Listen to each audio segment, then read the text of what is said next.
Well, let's have this conversation now with one of such aspirants, Ezekiel Musa Dalhatu. Dalhatu has his eyes on the NDC's ticket for the FCT senatorial seat. Thank you so much for joining us. The pleasure is mine. Yeah, so talk to us generally about these primaries and preparation for it. We've seen Peter Obi being screened, and people are wondering why it's only Obi that has been able to, purchase the form of the NDC. There's no competition. Even the APC, they are holding their presidential primary, and somebody is challenging President Tinubu. Why can't someone else challenge Peter Obi in NDC? Yeah, thank you for yet another opportunity to be here.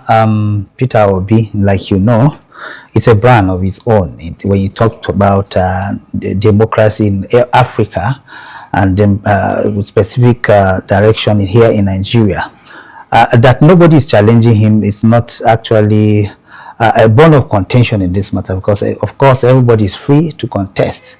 But seeing him standing alone without any challenger in the NDC is about 5 to 6 month old party. It's a brand new party for Nigerians, a party that believes in the youth, giving opportunity and platform for the youth. The party was registered in February, so yes, so it's a very young. So the party needs a driver, a grassroots mobilizer, somebody that Nigerians believes on, and Peter Obi seems to be that brand that is needed.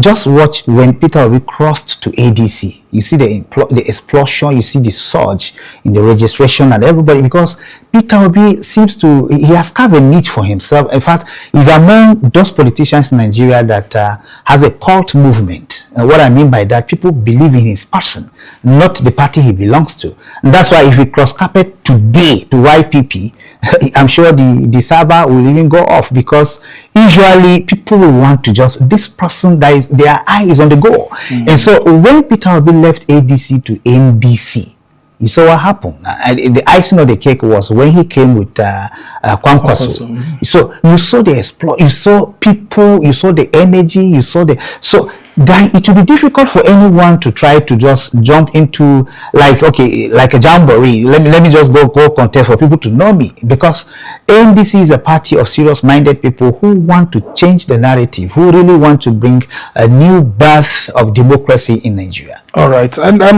talking about the screening, I know you are contesting for the FCT senatorial district. Have you yourself, presented yourself for screening before this panel, and talk to us about how the processes were? Yeah, one other thing I love about NDC is the party is so organized, and I love the diligence in duty that they are. I have just been screened today at about 12:30 or so. Okay. And the processes is seamless. You need not to know anybody at the screening venue before you are attended to.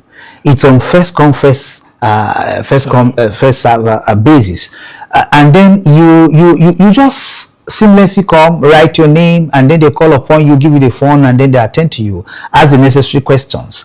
When you go to our screening center, you see the orderliness. You wonder, like, is this Nigeria? Because you see people jumping queue and all of that, chaos everywhere. But at the screening center, we're well seated. The organizers, the screening committee members, well organized, and the process was seamless. It gives me I report so much confidence in the party to show and depict the fact that you can become anything without knowing anybody. All right. And that's the kind of Nigeria we really want to have. Okay, I mean, talk to us about why the NDC, should be given an opportunity by Nigerians, especially yourself. What exactly are you bringing that's going to be different from that being offered by APC or PDP, or in this instance, ADC and others? I mean, let's talk about the FCT senatorial district, for example. The incumbent senator won under the Labour Party, Senator Reti Kingibe, and she defected to ADC, and she has now picked the ADC ticket too. So what exactly are you going to be saying to voters if you do get this ticket that will make people to want to change from any of these parties to want to elect you? Number one, we really, the desire to become the senator of the FCT is to really redefine the concept of representation. Sumner, I can tell you for free, over the years, when we had people representing us, and the word is representing your people. So you are representing the constituent like FCT. You were there 1 year, 2 years, 3 years, 4 years, 5 years, 6 years, 7 years, without even consulting, sitting to discuss with the people. So who are you? When you stand on the Senate, when you stand there and say, I'm representing the good people, and they said I should say, when did you have that conversation with them? We really want to redefine. Let it be people-oriented kind of representation at the National Assembly. We will have to redefine that, so that whatever you are doing is actually what the people sent you to go and do, not just sitting on your own volition. You just wake up on one day and you feel I should do this bill. No, we must redefine it and come up with what we call the need assessment report. You have to engage with the people. What do you need? I can't just wake up as a senator and go to Almamagi and dig borehole. Is that really their problem? I should engage with the people to know what exactly is it. That also will translate into law. Like as I speak to you, there are so many issues that are laid there with, like School of Nursing, as I speak to you today, that it has no legislature.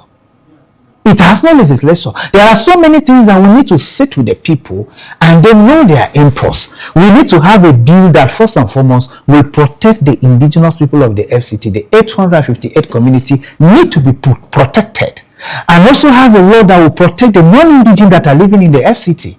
We need to have a law that will streamline how we pay tax. As I tell you for free today, people are paying taxes through their nose. Not even multiple tax, not double taxation, triple taxation. The Igbo man who is here in the FCT doing his business should have a very favorable environment to thrive, because he has all it takes to bring to contribute to GDP. You know, to contribute to human capital development by employment and all of that. And so we must provide a law that will streamline the payment of this tax, so you don't disturb them unnecessarily. We must have a law that must regulate even the tenancy of the FCT. As landlord, you don't just wake up tomorrow and say, hey, you have to pay 3 years rent. Where is it done? So we must have a law that will checkmate. We must have a law also that has to talk about this employment quota that we have. Right. As I tell you for free, we have every ministry of government domicile and headquarters in the FCT, but we have the youth of the FCT, best brain, first class citizen, moving around without job, being inside ocean, and you still have soap entering your water. We must come all out to ensure that we give the dividend that deserve to the people of the FCT. And some of the issues that are facing Abuja have to do with, the governance structure. People will say an FCT minister is always appointed by the president. Shouldn't, governance be democratized in the FCT? And then how are you going to work, with other legislators, saying that anybody who gets elected as senator in the FCT, from the FCT, will have to go and contend with about 108 other senators. And then, of course, there are 2 House of Rep members who will have to go and contend with about, 358 other House of Rep members. So how do you intend to manage all these challenges to get favorable legislation for the Federal Capital Territory? The single fact that every Nigeria is in the FCT, be it legislator, be it minister, be it president, be it what, even the governors, all states have licensing offices here. That should make it more easier for the FCT to every issue that has to do with FCT to scale through the National Assembly.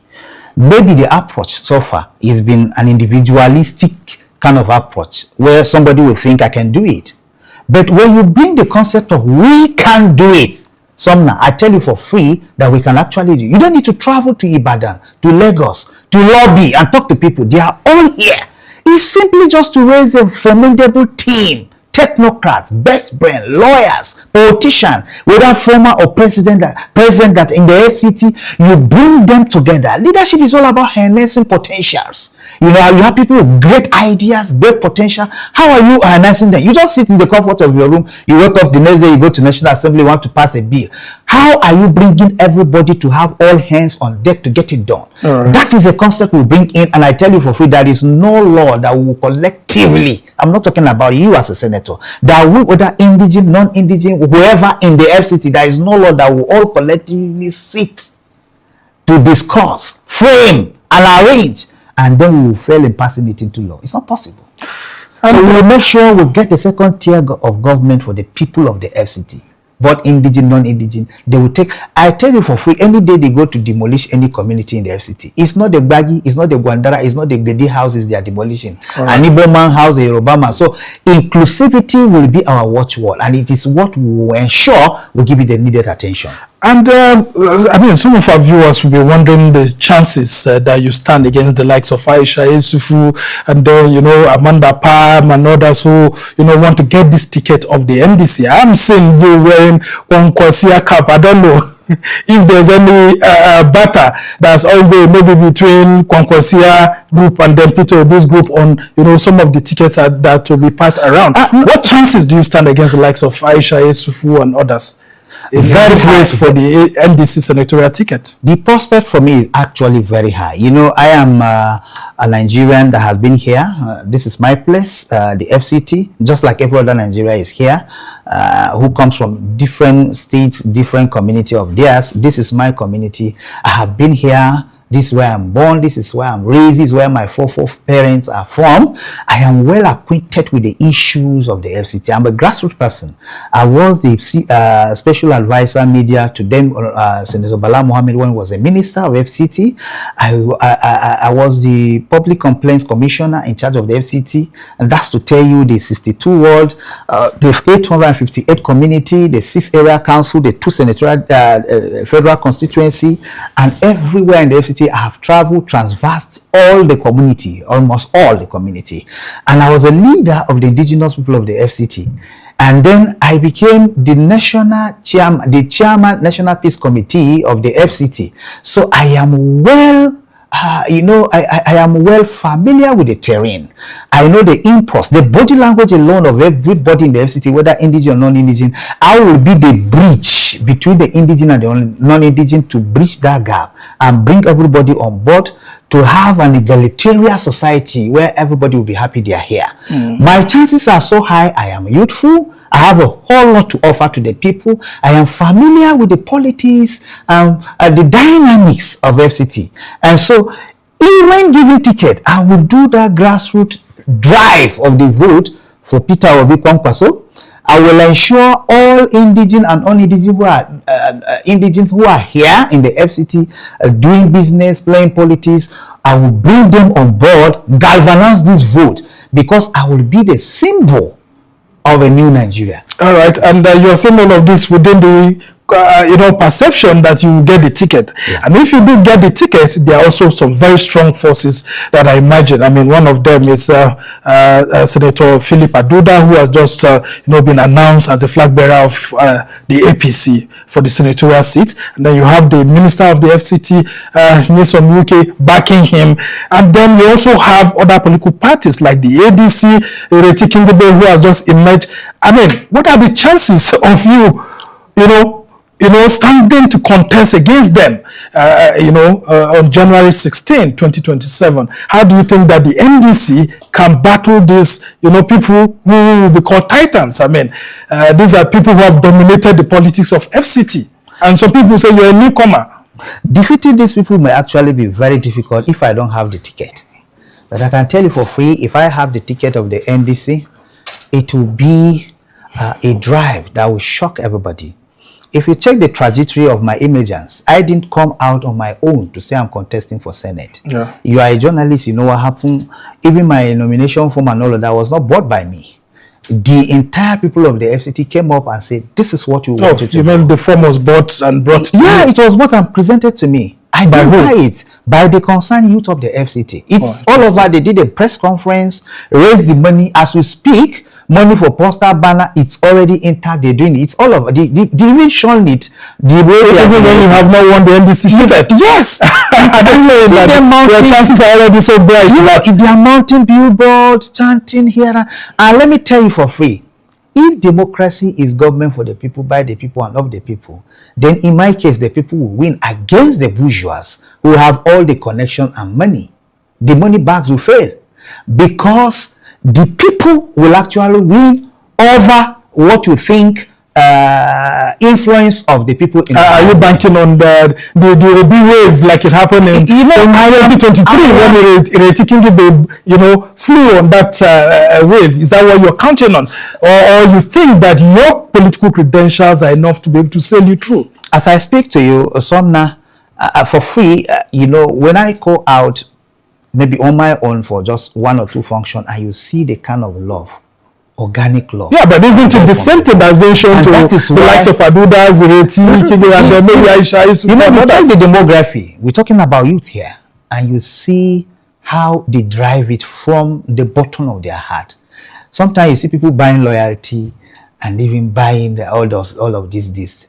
But these guys are the one bringing out their own resources. And I just hope they have PVCs. And then Peter Obi's wave, yes, because he's just like I said, with utmost respect for him and Kwankwaso, it's a very big drive. Add it to my own. I call myself the Peter Obi of the FCT. Oh, yeah, for free, yes. I call myself the Kwankwaso of the FCT. Not issue of being proud about it, but to the glory of God, I have enjoyed that kind of followership in the FCT. In PDP, when I left to ADC, you watch, you are a journalist, you were there, you capture, you saw the enthusiasm of the people.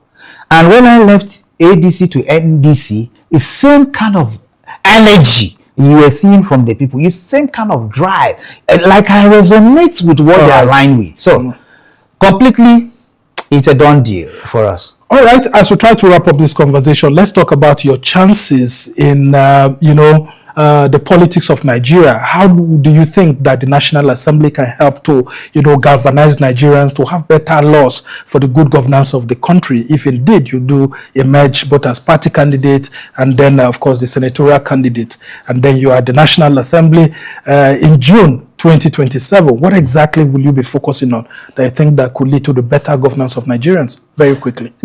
Quickly, this issue of being in the National Assembly is about making law and oversight. And then this law, how are they effective to us, our development, our welfare, and all of that? We must give it the needed attention. Not this normal cosmetic kind of a thing. Every year we gather to do constitutional amendment, and you can't see that, you barely can see the laws that are having direct bearing to the people. People still complain and all of that. And that's why I see us back and forth, electoral, this and that. We must be consistent with what is entrenched and what is jarring in our constitution. Okay. And so lawmaking and then oversight must be made deliberate. I'm yet to see a report of oversight on the public domain. You know what I mean? That this committee have gone out for oversight, and this is the report that we have in the public domain. We will make sure that this is done, because until that is done, other ministry people who does shabby contract, it will continue. So we need to. And then, just like I said, with particular interest to the FCT, we must democratize FCT, ensure that these people are enjoying second-tier government by way of creating state assembly and all of that, so that we reduce the burden on the National Assembly. National Assembly already have a lot to handle, but then you bring a state to handle their matter, like having a constitution implemented differently to two different citizens. So we ensure all these are being addressed. All right, interesting perspective. And we do hope that when you get there, if you do get there, you don't be like the other politicians. Once they get there, they defect from the party. We saw that with Labour Party. A whole lot of people winning elections on the platform of Labour Party, and later on they were defecting to the APC or to other political parties. But we must thank you so much. Ezekiel Dalhatu is the NDC FCT senatorial aspirant. He has been speaking with us on national issues concerning the issues of the NDC screening for presidential, senatorial, House of Rep aspirants, and governorship aspirants, among others. And then, of course, we've been talking about issues generally that have to do with the chances of the NDC at the national level, and of course, his chances too as an aspirant. We must thank you so much for joining us on this program.